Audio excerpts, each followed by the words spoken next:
wabarakatuh.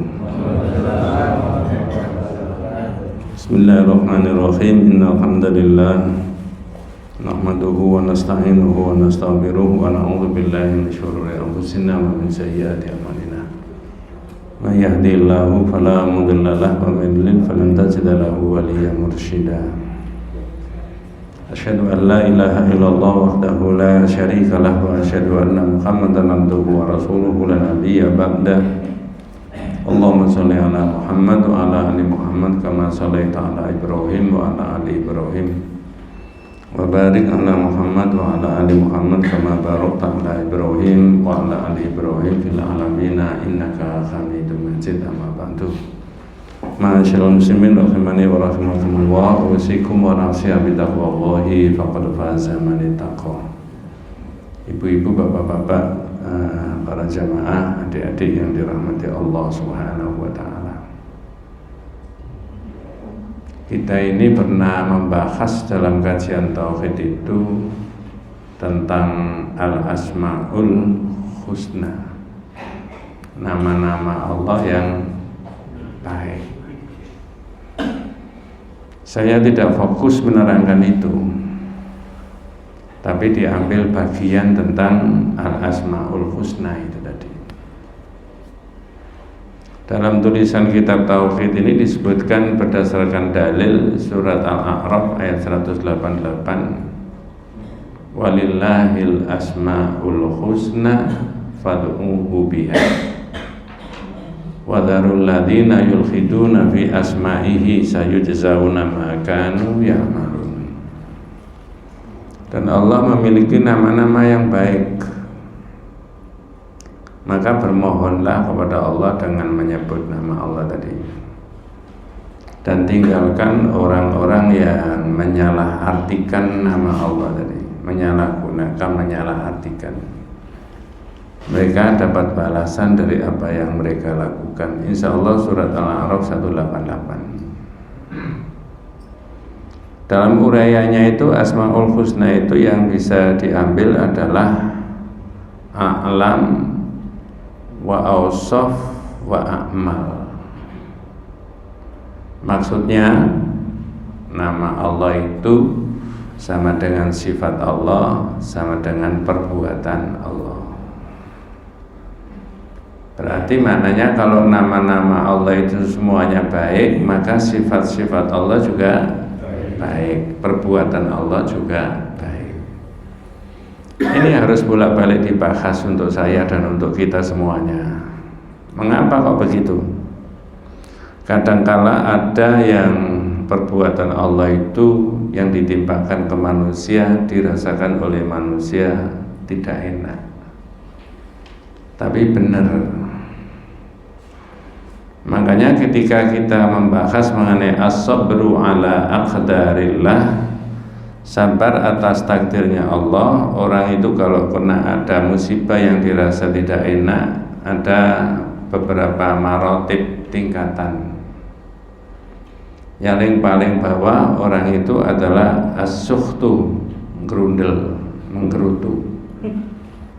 Rotok naik, kalau dipakai nomor berarti nomor 3. As-sabru, sabar, menahan berarti. Ya wis diterima tapi ditahan, tidak enak. Agak naik lagi nomor 2, berarti orang itu ridho apa yang diputuskan Allah tadi.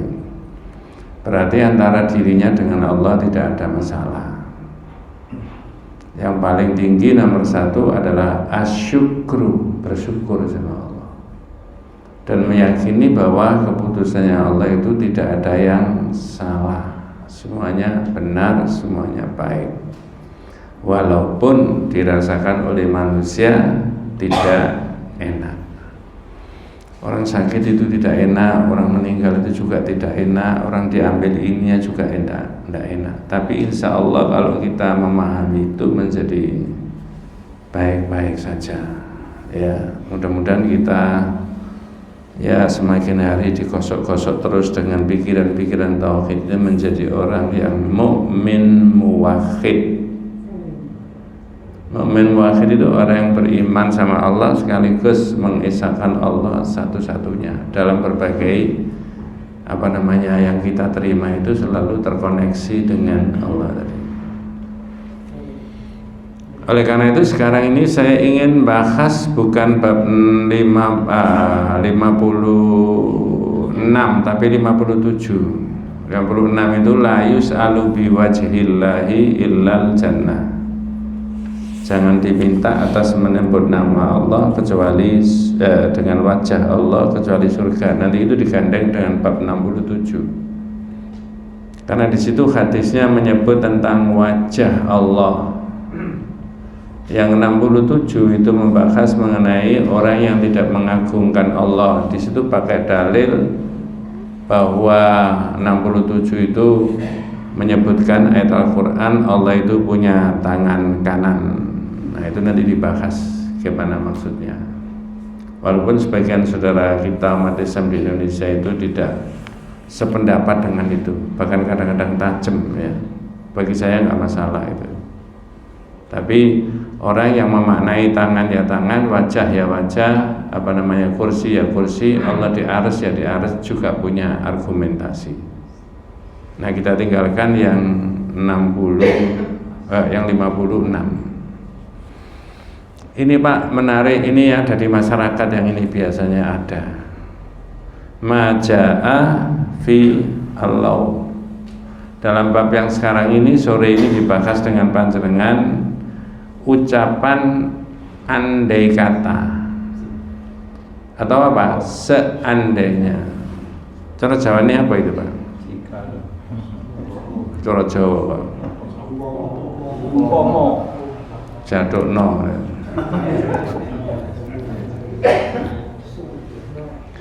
Itu dibahas lau andai kata. Kalimat ini menyebutkan di lafal kitab ini lau itu lau tustamalu ala iddati aujuhin. Kalimat lau itu digunakan di berbagai variasi.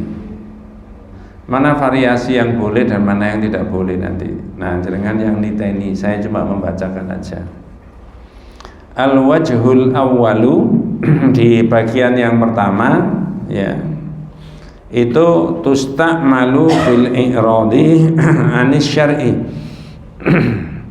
Kalimat lau itu dipakai untuk al-i'tiradu anis syar'i, menentang syariatnya Allah. Syariatnya Allah itu bukan sholat saja, sholat, puasa, haji, umroh, berjuang menegakkan agama juga itu syariatnya Allah. Tidak menutup kemungkinan kalau agamanya umat Islam itu mau diganggu sama orang kafir, orang yang bukan Islam, naudzubillah min dzalik, maka ada kewajiban wajah itu fi sabilillah, maka berjihadlah bi amwalikum wa anfusikum, dengan harta bendamu dan juga kalau perlu dengan apa? Jiwamu. Tapi bukan berarti kemudian Islam itu mengajarkan untuk selalu dengan kekerasan, didakwai dengan sebaik-baiknya. Maka dalam kitab ini disebutkan yang berkaitan dengan al-istiqmalu anil i'rad anis syar'i, tusta'malu fil i'tiradi anis syar'i. Kalimat lau itu digunakan untuk menentang syariat. Dalam konteks yang dipakai ini disebutkan adalah ketika terjadi perang Uhud, membela agama. Nah, jangan tahu perang Uhud itu kan kalah umat Islam Pak ya. Tahun berapa itu Pak? 1900 tahun ke-3 Hijriah. Sekarang 1446. Yang meninggal berapa? Menurut beberapa kitab tarikh jumlahnya yang wafat adalah 70 orang. Padahal 1 tahun sebelumnya perang Badar itu jumlahnya umat Islam yang ikut Nabi itu cuma berapa itu? 317. Nah ini yang meninggal sampai 70, banyak kan. Kalau pakai bahasa sekarang yang meninggal itu para sahabat papan atas ya. Papan atas termasuk siapa? Hamzah, pamannya Nabi. Di situ kemudian ada orang-orang munafik menggunakan kalimat lau, andai kata. Kalau pakai bahasa sederhananya kita, loh kan bener saya, andai kata tadi nggak ikut perang kan nggak mati. Padahal perang itu syariat. Panjenengan dari rumah tidak ke sini, ya bukan kita ya, naudzubillah min dzalik. Orang bercapek-capek ke masjid, bercapek-capek haji atau umroh, lalu meninggal di sana. Atau sesuatu yang tidak diinginkan lah terjadi, jangan meninggal ya. Lalu kemudian ada komentar-komentar berkaitan dengan itu. Kok tahun ini budalnya? Andai kata tahun yang kemarin, nah bisa begitu. Andai kata ditunda sedikit. Padahal rihlanya tadi, perjalanannya tadi, apa itu ke masjid, apa itu untuk mendengarkan taklim, pengajian, apakah itu menunaikan ibadah di luar kota dan sebagainya. Itu namanya al-i'tiradu anis syar'i. Orang itu dianggap menentang syariat. Wong dia berangkat ke sana itu memenuhi syariatnya Allah. Salat, jamaah ya, haji, umroh ya, tabligh ya, taklim dan sebagainya yang baik-baik itu, membayar zakat misalkan begitu ya. Tapi ada sesuatu yang tidak diinginkan terjadi oleh keluarga, oleh masyarakat itu dirasa tidak enak. Dalam kitab ini diberi contoh yaitu surat Al-Imran 168. Alladzina qalu li ikhwanihim wa qa'adu law ata'una ma qutilu qul fadra'u an anfusikumul mauta in kuntum shadiqin. Ada bahasa Indonesianya Pak? Monggo. Terjemahan Al-Imran 168. Yeah. Orang-orang yang mengatakan kepada saudara-saudaranya dan mereka tidak turut pergi berperang, sekiranya mereka mengikuti kita. Yaitu Pak yang dipakai lau atau una, sekiranya, seandainya, seumpama. Kalau dengan teliti, ini adalah ucapan nifak orang-orang munafik. Lalu orang Islam bagaimana mestinya? Nanti ketemu di bab berikutnya, di keterangan berikutnya. Ini kan sudah jelas. Sebenarnya sebagian umat Islam yang nifak munafik saat itu sudah gembosi supaya tidak ikut budal. Tapi kemudian karena Nabi sendiri yang menginstruksikan, kemudian mereka itu berangkat. Tapi yang terjadi adalah 70 di antara para sahabat itu menjadi syuhada, wafat. Jelas tidak enak. Nah ini ucapan mereka itu, wa qalu, mereka berkata li ikhwanihim, kepada teman-temannya, saudara-saudaranya, wa qa'atu, dan mereka duduk saja enggak ikut berjuang. Apa ucapannya? Lau atau una. Mau andai kata manut saya kan ya bener kan. Nah, makutilu, mereka tidak akan dibunuh. Ya. Makutilu. Saya tanya Pak Jangan. Ucapan begini ini masuk akal apa enggak? Andai kata mereka tidak budal, tidak jadi ikut perang, duduk saja di sini ngopi-ngopi. Mungkin waktu itu belum ada kopi ya.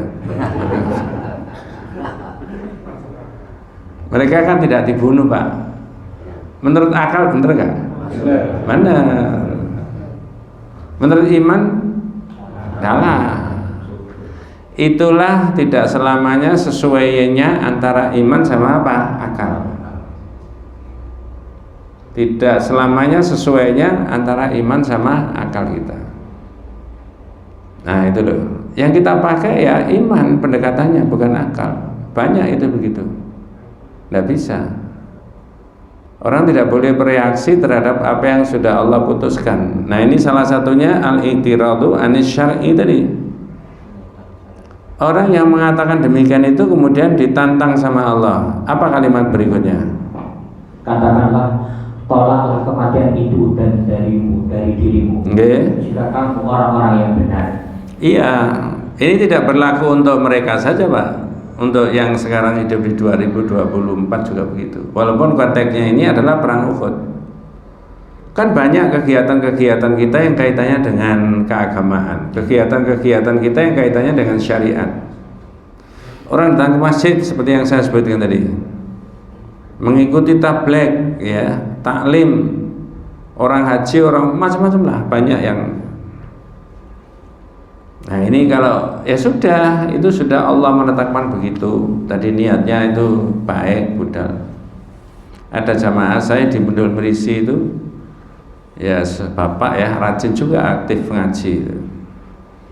Tahun yang lalu tidak umroh, berangkat umroh, sudah berpakaian ihram dari Madinah mau ke Mekah. Mikotnya di mana? Di Bir Ali, di Abyar Ali ya.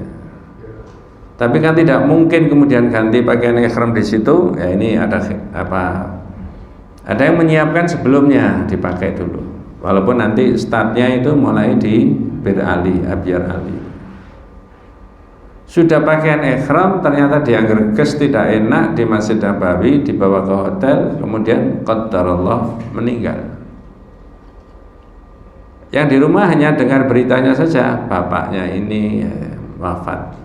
Tidak enak. Yang lain datang dengan membawa ini oleh-oleh dan sebagainya, tapi dia sendiri nggak pulang. Ya, nah, makasih, barakallah. Tidak enak Pak. Saya pribadi tahun 69 mengalami itu. Orang berangkat haji waktu itu lewat kapal, pakai kapal ya, bukan lewat apa namanya pesawat terbang, belum ada, pakai kapal laut. 20 hari di kapal itu. Turunnya di mana? Jeddah. Saya mengantarkan bapak saya masih kecil, SD itu, kelas 5 kalau tidak salah itu. Naik kapal di Perak. Dalam perjalanannya sudah turun di Jeddah, turun di Mekah, ya, ke Mekah dari Jeddah, ya tentu saja sudah umrah. Ada berita di harian koran Merdeka, jamaah haji yang meninggal itu, Ihsan dari Surabaya. Cuma gitu tok saat itu. Oleh kakak saya dilacak, sama yayasannya sama ini. Berminggu-minggu, berpekan-pekan itu. Masih berspekulasi, iya apa enggak ini dan seterusnya, iya enggak, macam-macam. Lalu ketika teman-temannya sudah datang, bapak saya tidak datang sendiri, hanya datang pakaiannya sama kopernya. Nah, itu sampai kopernya sama pakaiannya oleh kakak saya itu tidak dibawa pulang supaya tidak dilihat sama ibu saya. Saya masih ingat. Saya tanya, enak enggak saat itu dirasakan oleh keluarga? Nah, enak. Tapi benar enggak keputusan Allah mewafatkan bapak saya di sana? Betul. Itulah iman. Enggak bisa pakai akal. Karena Allah sudah begitu, sudah menetapkan begitu. Ini kalau saya dan panjenengan tidak mempercayai Quran, tidak mempercayai dawuhnya Rasulullah, berontak terus Pak rasanya, tidak enak. Banyaklah contoh-contoh itu yang di masyarakat itu. Maka tidak seorang pun kalau sudah syahadat tentang Allah, asyhadu an la ilaha illallah, itu tidak boleh al-i'tiradu anis syar'i. Padahal bapak saya tadi 1 tahun sebelumnya itu sudah undang orang untuk syukuran mau berangkat haji di desa. Tapi tahun sebelumnya nggak jadi berangkat. Karena tahun sebelumnya itu ikut yayasan swasta. Namanya duit sejak dulu banyak yang menggelapkan itu tentang haji, bukan 2024 saja. Betul Pak ya? Ini mohon maaf bukan menyindir ya. Tapi iya, Bapak ikut YDPHI, saya masih ingat betul, yayasan dana bantuan untuk calon haji. Tapi duitnya nggak ada. Sudah bayar nyicil swasta, akhirnya di take over sama pemerintah sampai sekarang. Tapi ternyata podo aja gitu. Ya, kabarnya begitu, enggak tahu ya. Mudah-mudahan yang sudah tindak haji diterima sama Allah ibadahnya, yang belum dimudahkan sama Allah Subhanahu wa taala. Ya. Itu namanya al-i'tiradu anis syar'i. Yang kedua disebutkan kalimat lau tadi, antustamala fil i'tiradi anil qadar. Ya. tentang takdirnya Allah. Takdirnya Allah ditentang. Nanti bab 60 kita membahas mengenai maja'a fi munkiril qadar. Dalam bab 60 itu dibahas tentang orang yang mengingkari qadarnya Allah. Di situ diterangkan ada urut-urutan berkaitan dengan qadarnya Allah itu, Pak. Pertama adalah ilmunya Allah. Yang kedua adalah al-kitabah, tulisannya Allah. Yang ketiga adalah al-masyiah, kehendaknya Allah. Dan yang keempat adalah al-khalqu, kejadian. Saya tanya dengan yang diketahui manusia yang mana? Dari nomor 1, nomor 2, nomor 3, nomor 4? Nomornya saja. Saya ulangi. Ini sudah lupa nomor-nomoran ya. Nomor 1 itu ilmunya Allah. Nomor 2 adalah al-kitabah, tulisannya Allah. Nomor 3 al-masyiah atau al-irada, kehendaknya Allah. Nomor 4 al-khalqu, kejadian, eksekusi oleh Allah. Yang diketahui manusia? Kejadian. Nomor 4. 1, 2, 3 tidak tahu. Ya. Berarti, nah ini berarti mulai saya dan panjenengan lahir sampai hari ini, hari Jumat tanggal 26 Juli. Naik turunnya yang kita alami, sehat, ekonomi, ini macam-macam prestasi di masyarakat, naik turun, itu betul apa salah? Betul. Ada kalanya dirasakan tidak enak, Pak? Iya. Ridho, Pak? Nanti dulu. Iya. Nah itu loh, kadang-kadang kalau kita itu bisa memahamkan prinsip-prinsip orang bertauhid itu kepada adik-adik kita, bagus, Pak. Bagus. Ya.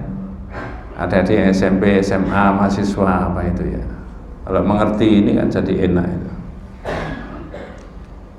Jadi yang kedua tadi adalah al-i'tiradu 'anil qadar. Yang diketahui manusia kejadian tadi. Saya ini hampir setiap hari pindah-pindah mobilisasi dari satu tempat ke tempat yang lain.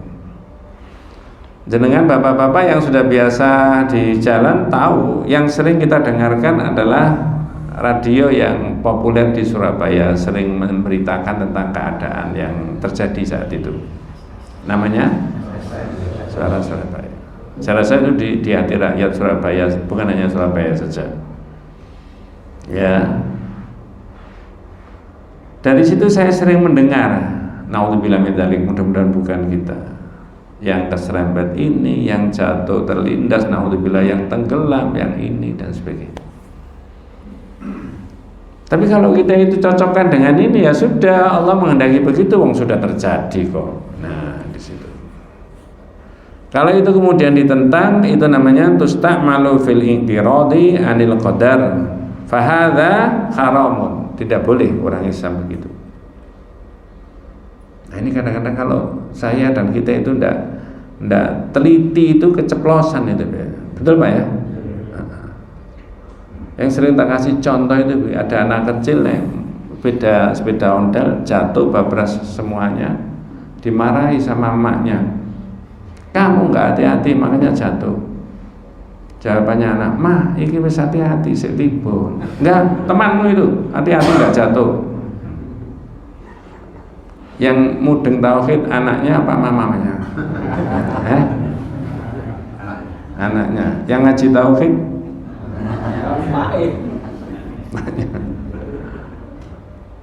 mengapa tidak bilang gini, ya sudah jatuh diobati, nanti lain kali berdoa mudah-mudahan tidak jatuh.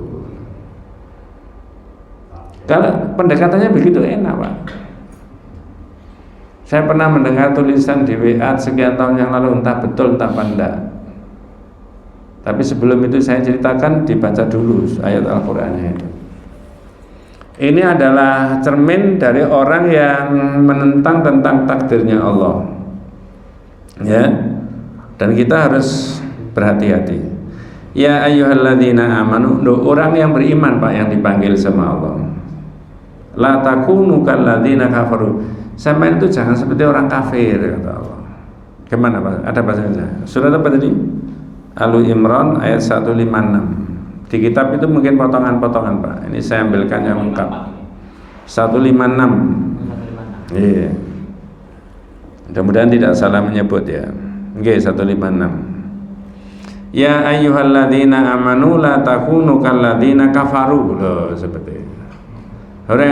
Orang beriman, janganlah Anda itu seperti orang apa? Orang kafir. Ketika apa? Dalam situasi bagaimana? Monggo. Ya. Al-Imran 156. Wahai orang-orang yang beriman, janganlah kamu seperti orang-orang kafir yang mengatakan kepada saudara-saudaranya apabila mereka mengadakan perjalanan di bumi atau berperang. Ya, sebentar Pak. Ini temannya ketika berjalan ya kemana-mana lah, urusan ini, urusan itu, pergi urusan ini dan sebagainya.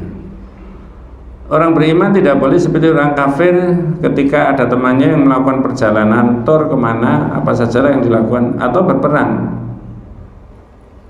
Ya, apa namanya? Kalladzina kafaru wa qalu li ikhwanihim idza darabu fil ardi aw kana ghuzzan. Apa omongannya mereka yang tidak boleh sama Al-Qur'an tadi? Nggih. Sekiranya mereka tetap bersama kita, tentulah mereka tidak mati dan tidak terbunuh. Ya. Ada seorang yang mau naik pesawat. Ya, mudah-mudahan bukan siapa-siapa. Kalau tidak salah dulu pernah terjadi itu. Qadarullah ada satu penumpang yang ketinggalan karena macet. Itu kejadian beneran itu Pak ya. Qadarullah, Allah mentakdirkan ada kecelakaan di pesawat tadi. Ya, padahal orang ini sudah menggenggam tiket yang macet tadi tidak jadi. Pertanyaan saya, ada orang yang mengatakan begini, untung sampai tadi macet, misalnya gak macet.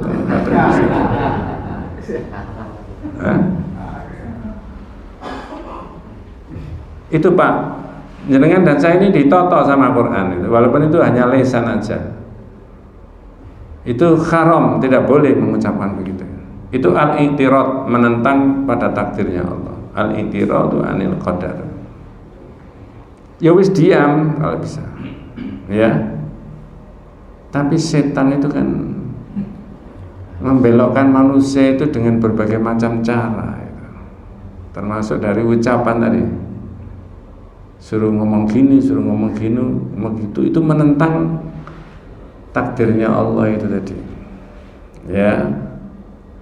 Nah, ini disebutkan di dalam Al-Quran tadi begitu. Nah sekarang saya tanya yang hadir ini 1, 2 sekian banyaknya, apakah orang berhati-hati itu bisa menghindari dari takdirnya Allah yang tidak baik dirasakan oleh manusia? Berhati-hati itu bisa menghindari dari takdirnya Allah? Tidak bisa ya? Kalau begitu berhati-hati itu perlu apa enggak? Perlu. Ya wis berarti mantuk pelajarannya Pak. Al-khadar la yadfa'ul qadar. Berhati-hati itu tidak bisa menolak takdirnya. Sudah hati-hati sudah ini. Jadi orang berhati-hati itu bagian dari syariat. Terus kalau semuanya Allah juga usah hati-hati Mas, terserah Allah. Tidak boleh begitu. Banyak pikiran-pikiran tauhid yang dicidrai kalau begitu. Tawakalnya tidak ada, ininya juga tidak ada. Menjalankan syariat itu non fit tasyri', yang dicidrai syariatnya. Nah, begitu.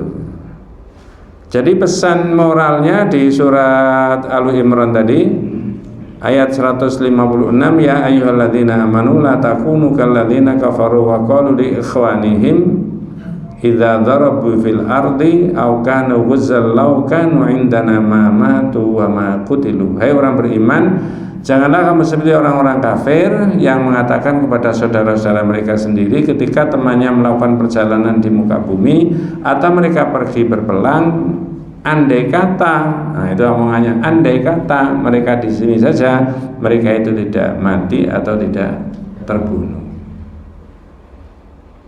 Kalau begitu orang memahami ini, orang Islam itu menjadi was-was terus dan dinamis, Pak.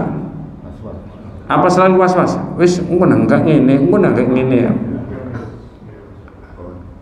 Lah ya, umat Islam itu kalau ngerti ini was-was terus apa enggak kira-kira ya? Ya enggak.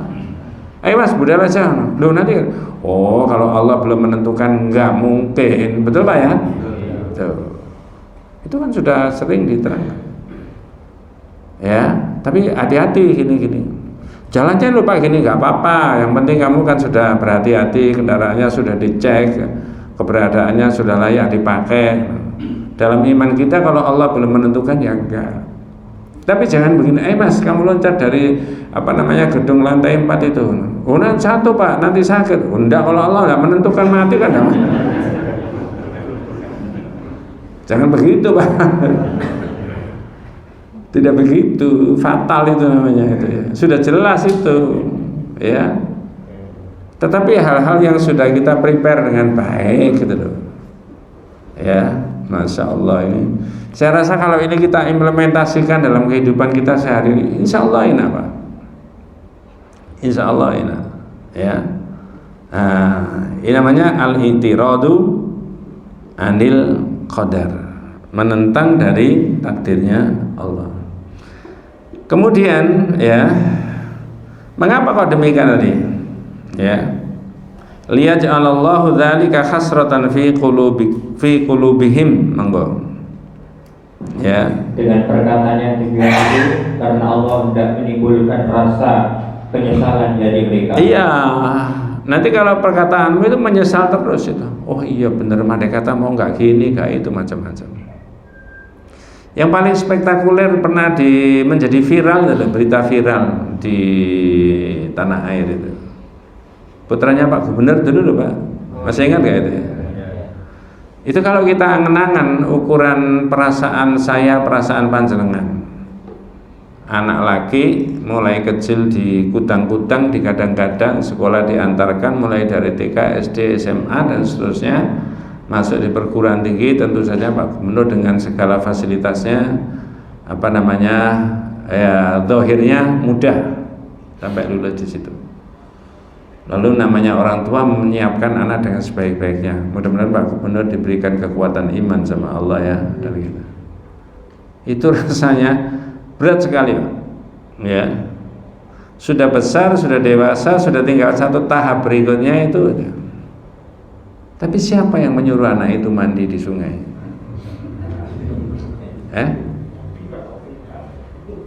Coba Pak, siapa yang menyuruh? Tiba-tiba Allah mewafatkan dengan cara begitu.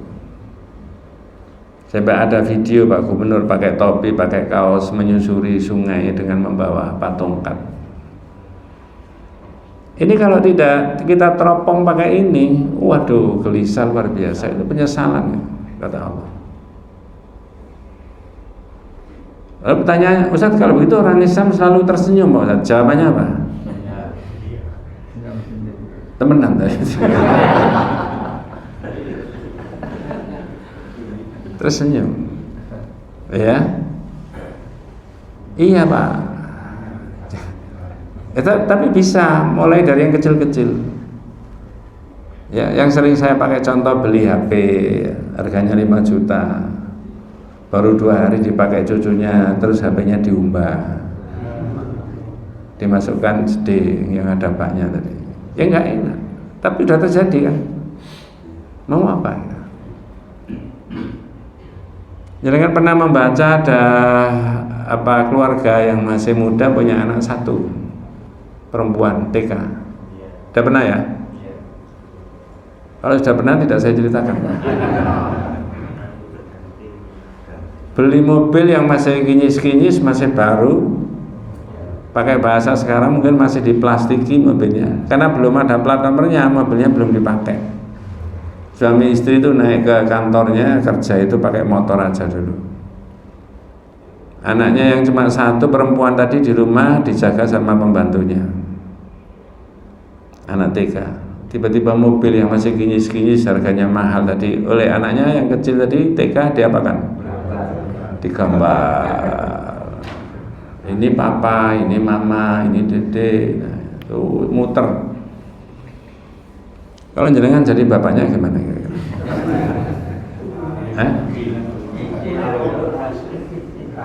Loh, bapaknya udah ngerti tauhid kok ngaji tauhid.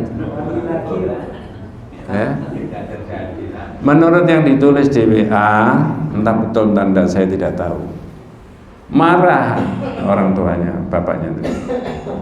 Pembantunya juga dimarahi, kamu apa aja kerjanya di rumah, masa begini aja enggak tahu kalau ini. Anaknya nggak ada beban, mau masih TK, papa aku sudah pinter, sudah bisa gambar. Kebetulan di depan orang tuanya, bapaknya itu ada penggaris. Mana tadi yang gambar tadi? Ini papa tanganku, tuh penggaris sekeras-kerasnya dengan emosi luar biasa. Tiba-tiba sore harinya gerges panas. Diperiksakan di dokter sebelah, kasih obat, tidak turun panasnya. Besok lagi begitu, diperban. 2-3 hari, 4 hari nggak sembuh-sembuh. Tiba-tiba kemudian diperiksakan lebih lanjut, dikirim setelah difoto dan sebagainya. Lalu pemeriksaannya Pak Dokter, keputusannya, Bu, Pak, ini mohon maaf putrinya ini harus dipotong tangannya, diamputasi sekian. Ini cerita beneran, dipotong. Kira-kira bapaknya bagaimana itu mendengar berita begitu?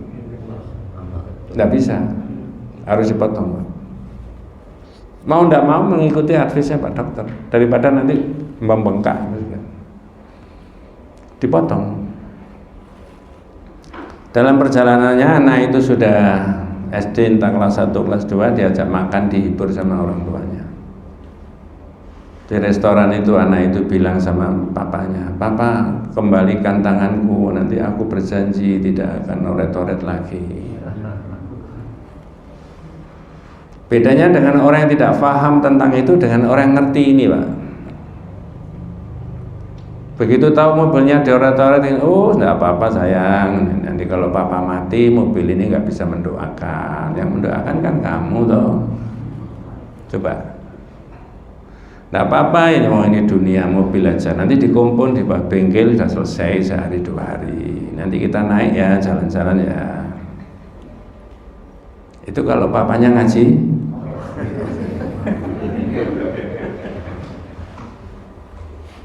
Itu kejadiannya sebenarnya.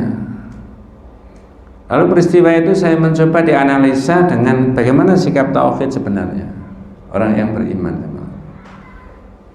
Karena sudah kejadian, Pak, nggak bisa. Ya, putranya Pak Gubernur tadi mudah-mudahan Allah memberikan tempat yang terbaik, diberikan rahmat, diberikan barokah ya. Dengan dan keluarga kita semuanya begitu.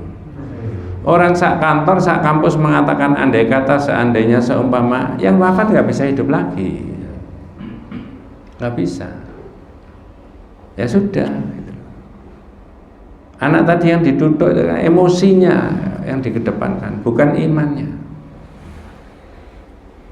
Ya, itu tadi kan kata-kata awal yang muncul dari papanya yang mengerti tauhid itu. Oh, enggak apa-apa sayang, cuma gini aja. Nanti kalau papa meninggal, mobil ini nggak bisa mendoakan, tapi yang mendoakan kan kamu, ya kan? Enggak apa-apa. Nanti di kompon sudah selesai, dipinggirkan, jangan dioret-oret lagi ya. Namanya anak kecil, enggak, nanti tak oret-oret lagi. Nah. Ya itulah, terserah masyarakat mau pilih yang mana. Tapi kalau orang yang beriman itu terikat dengan dan saya harus pilih tauhid, mau tidak mau. Ya, saya pernah mengalami kecil-kecilan. Menurut saya kecil-kecilan. Sepertinya antara yang saya ucapkan dengan hati saya berbeda, tapi saya harus mengucapkan sesuai dengan apa yang saya pelajari. Anak saya bercapek-capek kuliah di Jakarta 5-6 tahun, lulus, ijazahnya dibawa pulang, di rumah hanya berumur 1-2 bulan, difotokopi mau legalisir ke Jakarta, ternyata di KRL dari stasiun sampai di Depok ijazahnya hilang, tas-tasnya semuanya. Begitu turun di KRL, telepon saya pagi-pagi, Pak ini hilang semuanya, ini dan sebagainya. Kalau ya mudah-mudahan kita semuanya ngerti tahu. Kita bilang, oh enggak apa-apa, cuma ijazah aja kok. Kalau nggak pakai tauhid, omongannya gimana, Pak? Kamu itu gimana? Sekolah bertahun-tahun gini. Coba. Surabaya itu kabeh, Pak. Udah nggak apa-apa, wong gitu aja kok. Nanti kamu datang ke kantor polisi minta surat keterangan dari polisi kehilangan, itu disampaikan ke Fakultas Psikologi di UI sana, nanti kan diganti. Nggak apa-apa, wong gitu aja kok. Tapi di sini sepertinya mau berontak. Betul, Pak. Yang ini dikendalikan. Ini perlu latihan dan perlu meyakini itu tadi yang dibaca tadi. Ya.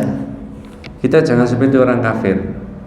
Ya ayyuhalladzina amanu la takunu kalladzina kafaru. Orang beriman jangan seperti orang kafir ya. Kalau ada temannya pergi atau ada temannya itu berjuang lalu meninggal, lalu ngomongnya, wah, andai kata tadi tidak pergi, tidak dibunuh atau tidak mati. Nah kalau ucapannya itu kata Allah itu akan ada penyesalan terus dalam dirimu. Saya bisa mengatakan demikian, dasarnya ada, dan mari bersama-sama saya untuk menyelaraskan dengan ini. Nah di situ. Ya, wallahu yuhyi wa yumit wallahu bima ta'maluna basir. Dan Allah lah Allah menghidupkan dan mematikan, dan Allah Maha melihat apa yang kamu kerjakan. Sebenarnya manusia itu kan tidak perlu dibunuh oleh manusia yang lain, Pak ya. Nanti kan mati sendiri. Betul, Pak ya? Biarin aja Mas, gak usah dibunuh, nanti mati sendiri itu. Karena Allah punya hak untuk menghidupkan dan apa? Mematikan. Ini orang Islam kalau ngerti begitu dan dihayati enak, Pak.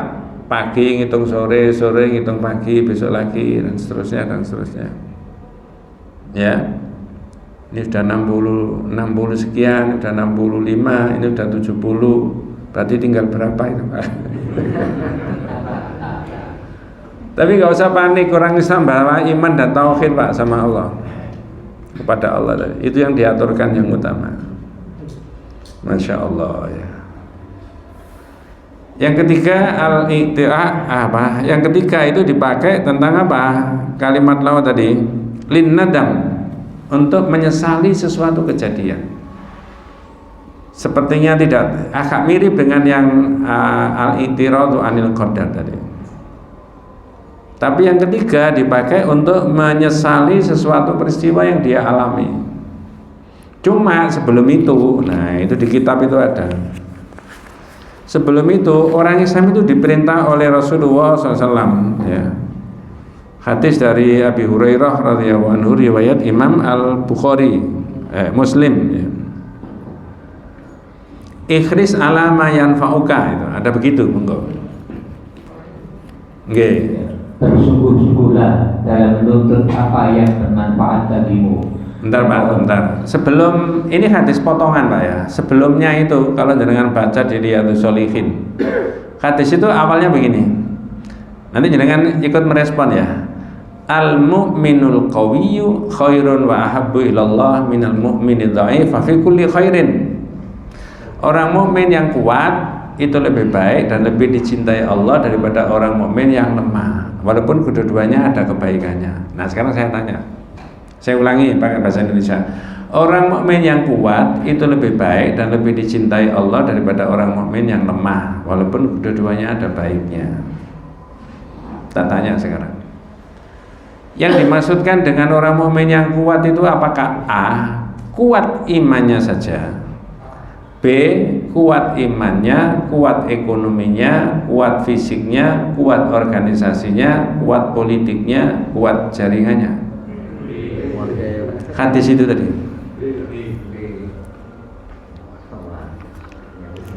Dulu jawaban saya Pak Panjenengan, tapi lama-lama tak revisi. Ngerti maksudnya? Berarti yang betul apa? A. Nah sekarang sebelum tak uraikan tak tanya, apakah orang Islam tidak perlu kuat ekonomi, kuat politik, kuat jaringannya? Perlu apa enggak? Untuk mengerti itu tidak perlu pakai hadis. Nanti maksud saya, orang mukmin yang kuat lebih baik dan lebih dicintai Allah daripada orang mukmin yang lemah. Kuat apanya Mas? Kuat imannya. Loh, tidak perlu kuat ekonominya. Tanpa hadis sudah mengerti bahwa kebutuhan ekonomi kuat itu penting. Ngerti maksudnya? Tanpa hadis sudah mengerti bahwa orang Islam itu harus membuat kekuatan jaringan di antara sesama sahabatnya, saudara yang lain, dan tidak boleh saling melemahkan. Udah ngerti. Orang kafir yang tidak ngerti hadis, kalau saya tanya, Pak, ini organisasinya orang kafir ini perlu nggak dana yang cukup kuat? Jawabannya apa? Perlu. Loh, saya nggak ngerti hadis kok bisa ngomong ngono.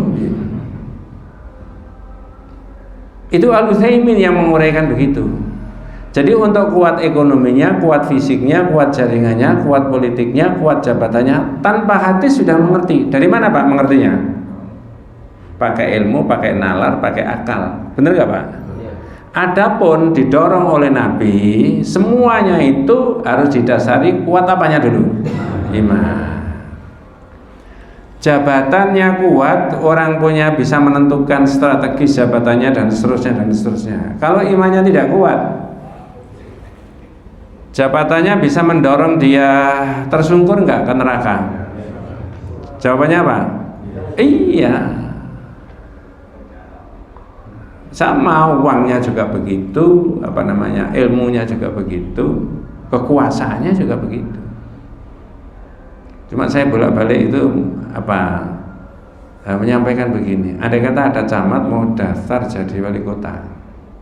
Lalu ditanya, Pak Camat, loh jenengan tuh enak-enak jadi wali kota, kenapa daftar dari camat? Loh Mas, saya ini kalau jadi selamanya jadi camat, areal dakwah saya kan tingkat kecamatan tok. Lah kalau saya jadi wali kota kan sak kota ini nanti areal dakwah saya lebih luas.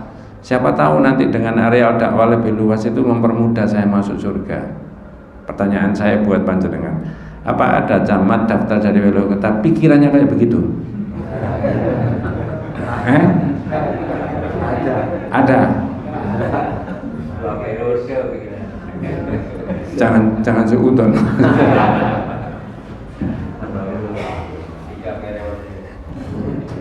Lah sekarang kalau jabatan lebih tinggi lalu tidak mempermudah masuk surga itu untuk apa Pak? Muslim loh ya, bukan munafik. Jadi orang mukmin yang kuat itu lebih baik daripada orang mukmin yang lemah itu kuat imannya. Walaupun kedua-duanya itu ada baiknya. Orang mukmin yang kuat lebih baik imannya daripada orang mukmin yang apa? Lemah. Orang mukmin yang lemah imannya lebih baik daripada orang apa? Kafir. Nah terus di situ. Nah ini kata Rasulullah supaya kita tidak terjebak tusta'malulin nadam. Kalimat lau digunakan untuk menyesali sesuatu. Tapi ada proses yang Rasulullah sudah perintahkan di situ. Apa Pak Ki? Pertama, bersungguh-sungguhlah dalam menuntut apa yang bermanfaat bagimu. Yes. Ada sesuatu yang bermanfaat yang dibutuhkan oleh setiap individu. Apa? Sehat. Betul Pak? Apa ada orang tidak butuh sehat? Tidak ada. Satu pekan yang lalu saya dites secara lengkap macam-macam, termasuk fungsi hati, fungsi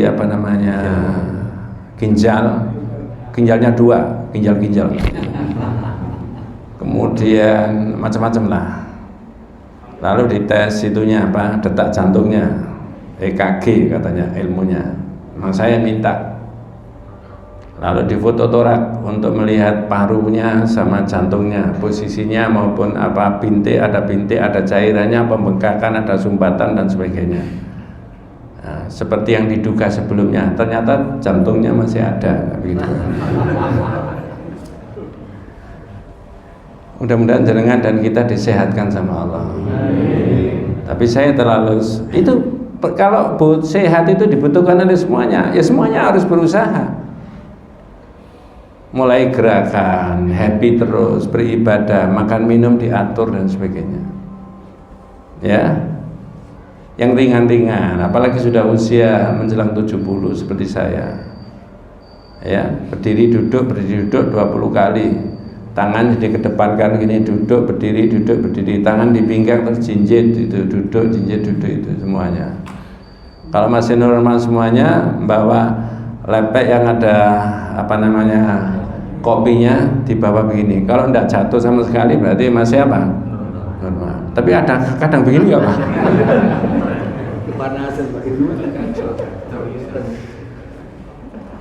Kata Nabi disuruh itu. Kalau sampai butuh sehat yang bermanfaat ya upayakan. Ikhris alamayan. Yang kedua, dan mohonlah pertolongan kepada Allah. Iya, siang malam minta sama Allah. Ya Allah berikan aku sehat. Niatnya apa? Supaya bisa nambah ibadah sama Engkau ya Allah. Minta, ya. Lanjut. Dan janganlah sekali-kali kamu bersikap lemah. Ya, ini apa saja Pak? Bukan hanya sehat. Orang mau bisnis, orang mau terjun di bidang apa saja begitu. 3 itu harus disinergikan. Yang bermanfaat itu upayakan, mohon pertolongan sama Allah. Kemudian jangan pesimis. Hasilnya bukan di kita. Lanjut Pak. Apabila kamu tertimpa suatu kegagalan. Wa in asabaka syai'un, kalau kamu ditimpa sesuatu yang tidak enak yang kamu alami, tidak boleh apa? Janganlah kamu berkata, seandainya aku berbuat demikian, tentu tidak akan begini dan begitu. Ya. Punya uang terbatas Pak, jenengan dan saya. Mau investasi sama teman-temannya buat perusahaan, usaha. Uangnya pas-pasan, berapa? 3 miliar.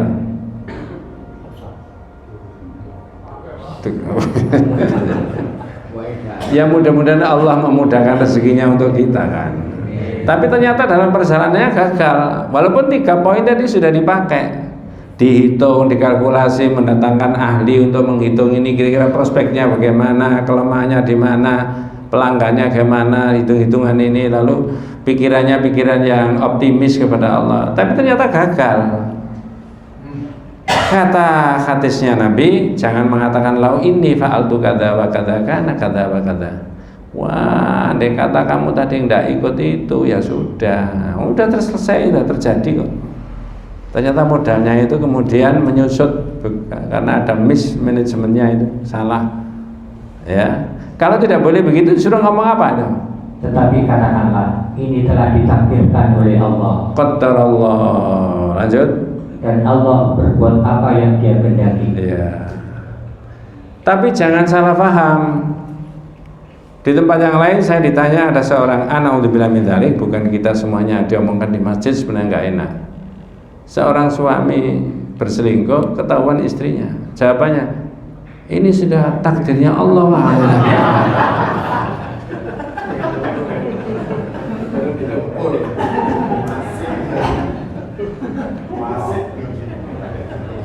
Ini mohon maaf, bukan karangan saya. Saya pernah ada pertanyaan begitu. Nanti lain kali diulangi lagi, selingkuh lagi, ternyata yang perempuan tidak kalah pentingnya ibunya. Bawa